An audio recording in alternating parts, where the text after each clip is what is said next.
You are Locked On Golden Gophers POSTCAST, part of Locked On Minnesota on the Locked On Podcast Network. Your team every day.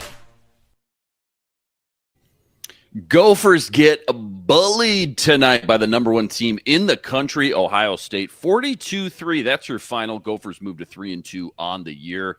Thanks for joining us. All the instant reaction coming up next from this one. Golden Gophers POSTCAST right here, Locked On Sports Minnesota Network. Your team every day. You got me, Luke Inman, at Luke_Spinman. Got the legend Ron Johnson. Give him a follow on X at 3 Ron Johnson. Go check him out, by the way, every Tuesday on the Ron Johnson Show right here on the Locked On Sports Minnesota YouTube page, and, of course, wherever you find your podcasts. Lots to get into. Biggest turning point from tonight, what we'll be talking about tomorrow from this one, plus a little sneak peek next week's matchup, Purdue back at home, Huntington Bank Stadium. But first, Ron, just off the top here, real quick, 30 seconds. No champagne, no stogie, no Oakleys in the house at 10 p.m., no streaking down the street to the neighbor's house. Gophers get routed. They get bullied. Just to kick things off, your top 30-second knee-jerk reaction to kind of what we just watched unfold before we get into all the nitty-gritty, all the details.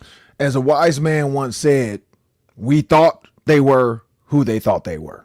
We thought they were who they were. I don't even know how he said it. I don't know why he said it. Well, I do know why he said it. You got it. But we thought they were who they were. Crown them. I mean, they are good. They are the best team in the country. They have the best talent in the country. They got Jeremiah Smith. They got Tate, who is awesome. Julian Saiyan went Super Saiyan today and just absolutely went off. It started off good for the Gophers. Started off good. But I think they only got into the red zone twice and just came away with, 3 points? Yep. So, it is what it is. Like, you take your butt whooping, you go home, lick your wounds, and you got to get ready for homecoming in Purdue because you gotta have a goldfish memory with this one and just forget about it, move on. I honestly, I know they have to watch the tape. I don't even want to watch the tape. There's nothing to watch. There's nothing to watch. Unless you're a Jeremiah Smith fan and you live in Minnesota and you just want to watch some of that. You just want to watch a little bit of Cardell Tate, Carnell Tate. Other than that, because Carnell Tate. We talked about Jeremiah Smith, and we know who he is. 2 touchdowns, but not explosive. But Tate, and here's the crazy thing. I said this in the pregame show today. I said the only way to stop Jeremiah Smith is to put a safety over the top. They did that, but you got to cover the other guy because Carnell Tate definitely. 9 catches, 183 yards and 1 touchdown. Something in the water, man. Something in the water. They always keep 2. They keep 2 on them, like every year. Emeka Ibuka, and then they also had Smith and Jigba. Yeah, Maserati Marv. They keep 2 to 3 on them in the holster. It's like I got them on me, and when I pull them out, you just don't know what to do with them. And Tate was just, Tate was a product of getting a lot of, man coverage and just lost in coverage because you got the man Jeremiah Smith. And Jeremiah Smith still got him 2 touchdowns. But on that double reverse fake, whatever that was, throwback, it was just a great route. Like there was the corner did not fall for the cheese. He wasn't looking to the back. He just got routed. And so that's what I take away. My immediate thing is like, man, they are good. Their defense is good. They've given up 5.5 points this season so far per game, and it's going to get better because now they only gave up 3. So the history and the storied history of Ohio State continues. They are the national champions. They did add a Super Bowl champion in Matt Patricia to the defensive coordinator side. So, yeah, it was a tough uphill battle from the start, and they just never got their footing. Gophers struggles in the red zone. Perfect segue. Let's get into the meat and potatoes with the biggest turning point from tonight. Time to reveal where the game was won or lost. It's the turning point. Honestly, I'm going with the first drive, man. Drake Lindsey starts out 7 for 7. Looked like Ethan Caligmanis last week. Rutgers, remember? We kept talking about that. Starts 7 for 7, marches them all the way down to the 6-yard line. And then a drop pass on third down means they settle for a field goal, makes it 3-0. Now, I'm not saying this game looks any different had they scored there. Maybe it's still a blowout through and through, but who knows, man? Maybe that's just enough momentum to keep things a little bit tighter for a little bit longer, and then maybe make something different happen. That felt like the turning point for me. What do you think, Rob? I agree. Yeah, I think that was who dropped that? I think number 11. Was that Javon Tracy? I think was running Tracy. Like the over route or the shallow route, and he dropped it. And it wasn't on the numbers. That's what I'm saying. I couldn't see if the DB had a chance to get his hand in there or what. But he did. He didn't make the catch. He didn't make the play. He had opportunity 1-on-1 to make a play. Yeah. Play wasn't made, and so you had to settle for 3. It still felt like, man, because like Washington was in the same situation with Ohio State early. Like 3-0 after the first quarter. It was 0-0 after the first quarter, I think, or something like that. And then they scored 3, but then boom, nothing after that for them too. But they never got to 42. And so that was for me. I'd say for sure that was the turning point. I would say like later in the game when they had a chance again and they settled for a field goal and missed it. But I think at that point it was already turned. Yeah, no doubt. Let's get into the talking about what we'll be talking about tomorrow morning after this one. This is what you'll be talking about. Honestly, I mean, okay, so what are we going to be talking about tomorrow morning after we watch this one unfold the way it did? For me, it's kind of simple. You kind of touched on the opening 30. You went into the shoe, number 1 team in the country, same team that beat Texas week 1, Washington on the road last week, and you just got outplayed, man, plain and simple. Outmatched, outmanned, offense, defense, special teams. You lost all 3 phases. You just couldn't keep up. Not sure how much you really hang your head after this one. Obviously, you want to make it close. You want to make it fun. You want to try to, pull the Cinderella upset, but nobody had advantage Gophers on this. When the schedule came out at the beginning of the year and said, oh, Gophers going to Ohio State. No, I mean, you lick your wounds. I think you learn from your mistakes best you can. Start getting Darius Taylor more involved and healthy, I guess, moving forward, and then hope Drake Lindsey can just keep developing, taking these steps week by week, game by game. Thoughts on that, I guess, and thoughts about what you'll be talking about, what you'll be thinking about, pondering from this one tomorrow morning. Yeah, I mean, I think the thing you take from this is there's a lot of work to do. If it was closer, you could be like, man, the Gophers are right there. Nothing from this game. I mean, again, I might watch some of the highlights back to be like, oh, okay, that was a good rep there. Oh, like there were flashes. And I mean, like not like a whole bunch, like early on, the drive to start the game. Maybe that's what we'll be talking about is like, why didn't that just continue? Why didn't it just keep going fast like that? Look at the Rutgers game and how quick they were going against Rutgers in the second half, and they never really huddled up. They went tempo offense. Never really saw that today. And again, maybe they just never had a chance. Maybe Ohio State's just that good. Maybe Ohio State was prepared. Matt Patricia's like, look, if they do that, we're just going to blitz and see what happens because we know our offense can score. And if we end up in a high-scoring game, who cares? But it never got like away from Ohio. Like Ohio State never looked like they were swimming. It just always looked like they were under control and they were like wading in a little kiddie pool. Like, all right, where's this? Where's that? Like everything was right there in front of them. They never got into the deep end. They never ended up in a position where they had to call for help. Again, that very first drive, the Jamison Gears up the seam, man, beautiful pass, great extension catch, showing that catch radius, showing he's an NFL tight end. And then never came back. Never went back to stretching the field like that. And I think, I don't know how many sacks. I didn't really look at that part. I think what they give up, like 1 or 2 sacks. Yeah, I think 2. Yep. But it took a while for them to get their first sack. I think it was like in the second half, if I'm not mistaken, to when they got their first sack. So it was the offensive line was doing a great job. Yeah. It just like they just got players everywhere, linebackers, DBs, linemen. Like Ohio State is. I mean, again, when you're the number 1 team in the country, you get some of the best recruits in the country. And, it is what it is. You just got to figure out a way next time to, keep it closer. But again, I think we see in the comments from a lot of the people watching is you just got to move on. Like you got to get ready for Purdue. It's homecoming next week and another night game. So like the Gophers have a bunch of primetime games. You just got to get ready for the next one. We always talk about team stats on this show right after the game. They play such a critical role in so many collegiate games week to week, Ron. Yep. Is there 1 or 2 team stats that just really stick out? I mean, to your point, the O-line held up very well. No running game, though. And when you get down to Ohio State, 14-3 even, and you don't have a running game to lean on a little bit, all of a sudden it's like, oh, man, this could get ugly real quick, and it did. I know they ended with just over 50 yards rushing, but a lot of that was kind of in garbage time at the end. Yeah. Not a lot of impactful, splashy runs. But in your eyes, one or two team stats that just really stuck out tonight? Yeah, I mean, the fact that you had Darius Taylor back and you still couldn't really get him going. And then it didn't seem like, not to say he's not 100%, but it just didn't feel like, he is 100%. Like you could tell he's just not the original guy we saw to start the season off. Kind of sucks to, suffer a leg injury that early in the season. And it's going to linger for the rest of the year, and that's what sucks when you get those type of leg injuries and you have to run on your legs nonstop. Good to see him out there starting, but just not the production you thought you would get out of him. And I'd say that team stat for me actually was the 7 punts. It just like the conversion 1 for 11 on third down.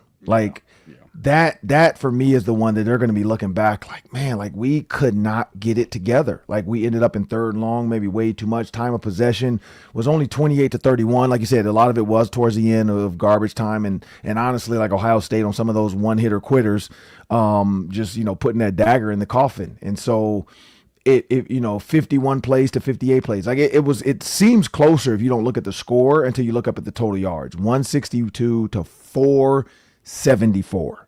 That's another team stat where I'm like, my goodness, it was just lopsided there.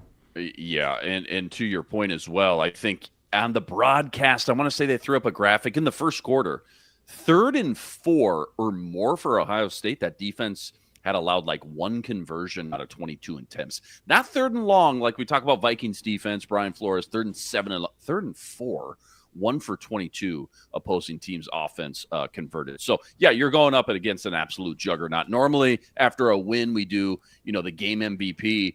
For Ohio State, I guess I just want to ask you, just want to touch on this and circle back. How come you see certain programs just constantly be this pipeline of talent for certain specific positions year in and year out? You talked about Tate. You talked about Jeremiah Smith.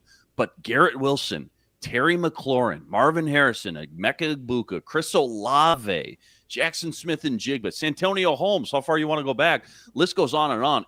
Is it something in the water? Like, that is an embarrassment of riches. Is it Brian Hartline, just the secret sauce as the wide receiver coach? Like, how do you kind of quantify that? Yeah, I mean, it's the lure of the program, to be honest. Sure. Like, I mean, if you look at the Big Ten for a while, it's been Michigan or Ohio State, but Michigan won the Big Ten championship for a couple years. Beat Ohio State for like, I think 3 out of 4 years or something, or 4 out of the 5 years. But Ohio State tends to have better like NFL caliber skill position guys, running backs and receivers. Michigan has some. They put a couple out there, not receivers, but definitely running backs, DBs for sure, like Will Johnson, and you can go on back before Mike Sanistrill and some of those guys. Jordan Lewis, third pick. Yep. But yeah, no, it's 100% Ohio State offensive weapons. Like, I mean, you named them. They're pushing for that wide receiver U. Like, I feel like when you look across the country for the last couple years, they've been wide receiver U. Where's the individual win? Can you find anyone that was able to stand out and just build any momentum moving into next week versus Purdue? Luke, I know it's tough. I'm putting you on the spot on this. That's I know tough. It's tough. Is there anybody at all? Oh, shoot. How about let me ask you this. Let me flip out. How do you think Coy Parrish is looking the last couple weeks? But that's the thing. Rough ending of the game a few weeks ago on that muff punt. Like say the slant route, right? He the underneath route, he got underneath it. Yep. If he snags that with one hand, right. It's it's all over Sports Center. For sure. But then they still probably lose the game. But little stuff like that, like I think Coy's playing fine. The problem is when you have such a big target on your back, people expect you to be the best all the time, Mm-hmm. And so do Minnesota fans still think Coy Parrish is Travis Hunter 2.0? I think we know the answer is no to that. Like, I hope people realize that. Like, he's not a receiver like Travis Hunter. Travis Hunter actually was a true wide receiver in like a top, like Coy Parrish went to a small high school. So, of course, like his coach, we saw the story. Corey Parrish went to a small high school, so he could do everything he wanted to do. If he had went to a Power 5, one of those Class 6 schools where they got enough guys on both sides. Now, again, he is an elite athlete in the state of Minnesota, but it's just different. Travis Hunter coming from Florida being a two-way guy. It's different. It is. It's just like you talk about Texas, you talk about California, just a little bit different. But I will say this, like the kid is good. The kid makes plays, but he's definitely not a receiver. He is a safety, though. He's a legit safety. He is one of the best safeties in the country. It's tough for a safety to always make plays. Cornerbacks are tested a lot. Safeties only get pointed out if they make an interception or they get stiff armed to the ground, which we saw Jeremiah Smith kind of had a sixth sense and felt him coming from behind him and stiff armed him. I think Corey Parrish is doing just fine, but I also think that, it's time to focus on safety. Let me be the best safety I can be. Not to say he can't be a punt returner, but again, I just feel like just try to be the best safety you can be. Because I think that's where his bread and butter is going to be. He's a great athlete, and I know when you have a great athlete, you want to get him on the field. Here's the other thing too, though. When he plays receiver, it's almost like they're not trying to do trick plays for him. They're just trying to put him in the offense. But I think they're realizing, look, we have Jalen Smith and we have Javon Tracy. We got some other weapons, and I think they were trying to find that, and we got Le'Meke Brockington. So I think he's doing fine. But again, from this game, there's not a lot to take away to say this is going to be promising for the rest of the season. Yeah. No. I will say this. For that offensive line to not give up a sack until late in the game like that, that's something that you can kind of say, okay, this offensive line is legit. Like the offensive line did a great job there. That's where I guess I can kind of say, you know what, the offensive line did a good job. Like I'll give them that. Plenty more to come here. Instant reaction. Don't go anywhere. Biggest pros, biggest cons. Quick little preview of Purdue next week back at home. Huntington Bank Stadium. That's all coming up right after this. Quick reminder, today's episode brought to us by FanDuel. FanDuel, the NFL season's here. FanDuel's making sure you're ready for kickoff with this can't-miss offer right now, new customers. You bet just $5. If your bet wins, you're getting $300 in bonus bets to use across the app. Well, I love FanDuel. They got everything. Player props, same-game parlay, jumping in live as the action unfolds. My favorite. You name it, they got it. Take your pick. So quick, so easy. Best way to add a little bit more enthusiasm, a little bit more excitement to your Sundays. Are you ready to play? Download the FanDuel app. Visit FanDuel.com today to get started. That's FanDuel.com. You're getting $300 in bonus bets guaranteed when you win your first $5 wager.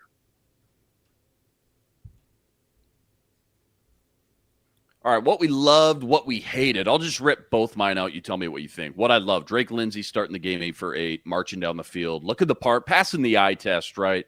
I know things fell apart from there, but I still feel like the Gophers got a dude. When you look at just the big picture, I know people are going to say, how can you say he's the dude after tonight? But, I just can't pin all of this loss, the struggles tonight on him. Not even close. Maybe I'm in the minority after that, but I'm still all in on Drake Lindsey. What I hated, I just miss healthy Darius Taylor, man. I know you can't force him back. Clearly still working his way back from that injury. He's not 100%. But so much of this offense, Ron, going into the season was made about him being the focal point, right? The catalyst. He makes everything hum. He's the engine. Hasn't been the case this year. And now he's missed a third of his collegiate games now due to injury. 33% of his games he's missed. So that's been frustrating to watch, only because we know how talented he is. We know how special that dude can be. Thoughts on those two and just what you loved, what you hated tonight? Darius Taylor, I agree with you on that. Like Darius Taylor not being healthy definitely sucks for this team because he is. I mean, PJ Fleck, I think, said it on our show, on the pregame show. He said it in the press conference of Darius Taylor. He said on the PJ Fleck show, Darius Taylor can be considered the best player on the team, or one of the best players on the team, but definitely like the best offensive weapon they have. And so when you don't have that, it's just tough. And then my biggest thing, I watched Washington, and Washington didn't do anything either. Let's be real. Washington ended up getting beat too, but they found a lot of success in play action. And so Tanner Morgan and I kind of broke down some plays on the pregame show, and we pointed that out, that like if you can run the ball, get one or two big run plays or, gash plays, 15, maybe 20, even 30-yard runs, Ohio State's linebackers are going to be real respectful of you, and they're going to kind of step up to try to stop the run, and now the play action works. the Gophers never established the run. And I think that was the problem. Ohio State knew if they can force them in 3rd and 7, 3rd and 8, which is, I mean, look at the third downs, 1 for 11, that they could pin their ears back and they don't have to worry about the run. They can just go after the quarterback with whatever they want and then put enough guys in coverage to make it confusing to Drake Lindsey. Secondly, yeah, I'm still in on Drake Lindsey. Again, you went up against the number 1 team in the country that's only given up 5.5 points. So it kind of went the way I think a lot of people thought it was going to go. It just sucks that it actually happened. Like I was hoping it would be like if it was going to be 3 for the Gophers, I wish it was going to be 6 for Ohio. Like it was going to be like a low scoring barn burner. You know, one of those where everybody's just like, oh my goodness, I can't believe how slow this game is. What I love and hate, I love the fact that PJ Fleck and the coaching staff was still coaching through the game. Like you could see them on the sideline, still trying to yell stuff out, still trying to do stuff.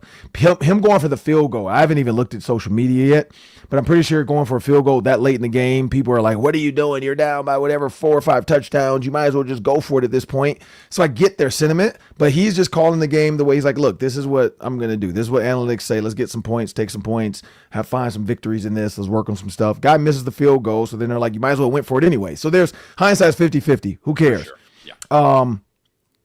I love that. What I hate the feeling right now. Like that's what I hate. I hate how it feels because I was a player. I've never lost a game like this, but well, I don't think I have. I don't think I ever lost a game like that, but I'd have to go back and look. My memory's bad. I'm old. But I just hate any loss. Like I hate the feeling of that loss. Like getting on because everybody kind of had that maybe, like, could it happen? Yeah. Could it 25 years ago it happened in the shoe? Could it happen again? You know, so there was a lot of that, like where people's expectations were there. And I hate the feeling of everybody in Minnesota because that's this whole week. That's all I've been getting from people. Even today at my daughter's softball tournament, people are asking me like, are you working tonight? You doing it? I'm like, yep, check us out, man. Check us out on the podcast, man. We'll be working after the game. And they're like, you think they got a chance? You know, it's just like everybody was kind of like, man, maybe Drake Lindsey is legit. But yeah, they couldn't get it done. And now all the pressure's on the Vikings tomorrow, which I don't think anybody feels great about that either. We'll save that for tomorrow's. Yep. I'll be up at 5:30 in the morning to get ready for the 7 a.m. pregame show. And then maybe like it's a blessing. Maybe it's a blessing the Gophers didn't make you pop some champagne tonight this late, knowing. Yeah, because now I have no problem going to sleep. I'm having a little late night pizza snack, and then I have no problem falling asleep. We'll get you out of here. Gophers get bullied in the shoe, top to bottom, offense, defense, special teams. They get outplayed in every facet versus Ohio State. 42-3. That's your final versus the Buckeyes. They dropped to 3-2 on the year. Huge shout out to all you guys, all the everydayers out there that always make us your first listen. All you guys coming in the chat with us from game to game. Make sure you like, make sure you subscribe. Check out all of Ron's great work, by the way, on X at 3Ron Johnson, plus all the stuff he's always ripping up over on the Ron Johnson Jake show. Reed this Tuesday. Check out Jake Reed. You always got bangers, man. Every week. Jake Reed will be joining us, and he tells an absolute banger of a story about that Thanksgiving game where Randy Moss went off. His thought process, why Randy Moss was starting that week instead of Jake Reed, because Randy Moss had not started prior to that. It was Jake Reed and Chris Carter. Sounds crazy, by the way. I know. How is Randy? Thanksgiving. That's like what, week 9, week 10, week 11. I can't. Yeah. Just you'll hear the story. I didn't even realize that was the case. I thought Randy was the starter, but no, he wasn't. It was still Jake Reed.